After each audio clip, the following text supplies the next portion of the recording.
করছো? বীজগুলো ছাড়াচ্ছি। দিয়ে খাবে? হ্যাঁ, দিয়ে খাবো। বীজগুলো খেলে কি হয়?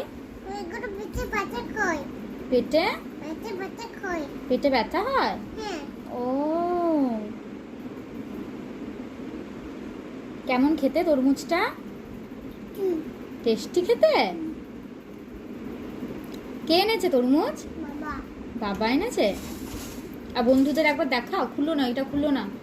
শোনো, বন্ধুদের একবার দেখাও তরমুজটা, বলো দেখো কেমন লাল তরমুজ। দেখো, 3 4 লাল তরমুজ। এখন দাদা আগে সে তুলতে খেয়ে তারপরে বলবে? বেশ।